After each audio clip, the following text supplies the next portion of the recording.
So play the game, get to chapter 2, first half hour-ish, depending on how fast you are, of chapter 2, you'll eventually be given some spheres.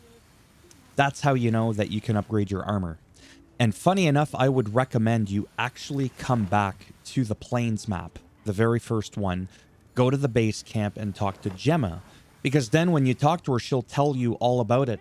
See, I was playing for quite a few hours, and Gemma on the other maps wasn't telling me that I could upgrade them until I came to the first Gemma.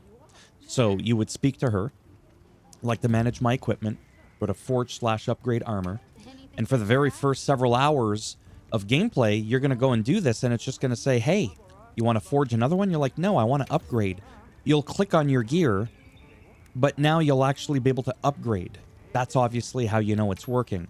As you do quests and stuff like that, you'll end up getting some armor spheres. So, for example here, we need 10 points. That 10 is signifying we need 10 points for the next level.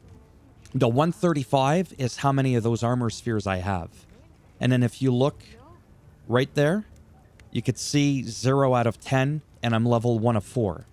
So I'm going to click on it, because that's what I want to use, and I'm going to go up to 1. See, it would just take 1, 2, 3, and now I would be maxed out. And then to prove it, do the math. I've got 135 of them. So it is fairly cheap in the beginning, even with this armor, to max it out. The Balahara Mail as an example. Is it going to bring me down to 132? Let's find out. Go to upgrade, 180Z. I think I'm good. I've got like 83,000. Now it's maxed out. Now I'm going to go and upgrade my other piece of armor. See, I've got 132. So that's how you know what I'm saying is accurate for those numbers there. So that's how you upgrade armor. And then really quick, you could just see that there's an absolute shit ton of armor in this game. And then you can preview it all to see what it looks like. You know, that's one variant of the Rompapolo, right? And if you don't like that one, you might like the second one. It's all the same stats. It's just a completely different variant. And of course, if you want to mix and match any of them, you could go ahead and do that. So that's what's really cool about this game. When it comes to forging/upgrading weapons, that one's a little bit more straightforward. And that's why I saved that one for the end, because that one you can do much earlier on. The moment you have the proper materials, you can upgrade/forge. In my case, you could see the weapon that I have here. I have the Raydao tree. And there's just one in that line. And I've got it right there. You can't technically upgrade that actual weapon, if that makes any sense. Like that actual one with those stats, but just to make it better. As far as I know, you've never been able to do that. Where you can, quote-unquote, upgrade your weapons, though, is if one is considered, like, let's say, a level 3 rare, which it is, rarity 3. You can see it right up there, rarity 3 in green. You can go down these different tiers. If I were to build this one, this is a rarity 3. But then look what would happen with the padlock. It would unlock to another one. So the further to the right you go in the rows, you're upgrading your weapons, but you're not technically upgrading said actual weapon that you're on, per se. Right? So like this one, for example. If I have the Rompapolo, and I get that one, and it's a 504 attack with 150 element damage, I have to craft that one to get to this one here.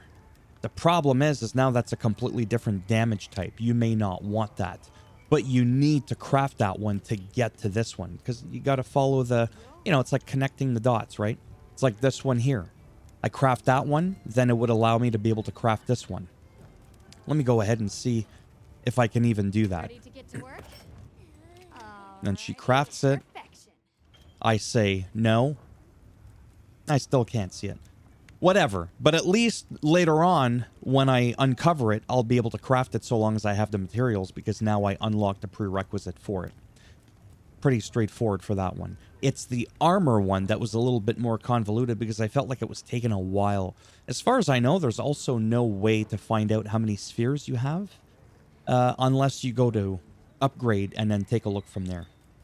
So there you have it. That's pretty much it for the crafting, the upgrading of weapons. That's not the entire list again. As you play the game, you uncover more shit. I think at least the list can start getting bigger. At least for the armor. I think. Not so much the weapons. So let me do that in closing. Again, one more time. Let's say we go to do Forge upgrade the armor. Like in the very beginning, I don't even think these were here or they were even question marked. They just weren't there at all. So actually the armors, this one is question marked because I didn't get all the pieces uncovered. But I did defeat the boss and that's why it came up. So yes, this one, I'm confident the list just keeps getting bigger and bigger the more bosses there are. It's not like the weapons.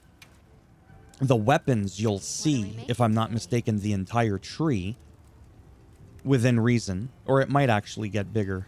I'm not too sure. Either which way, you can see that there's a lot of it. Thumbs up as always if you like the video. It does greatly help support the channel with the algorithm and trying to make me a little bit more relevant in the search results when people are looking shit up online. You didn't like the video? That's okay. Go ahead. Give it a thumbs down. I'll bend it in half. I'll twist it. And I will break it off in your ass. And if you want to subscribe to the channel, I mean, naturally, that would be great now, wouldn't it? But if not, thanks for stopping by anyways. Take care. And if I'm lucky, just maybe, I will see some of you in the next video. Bye for now.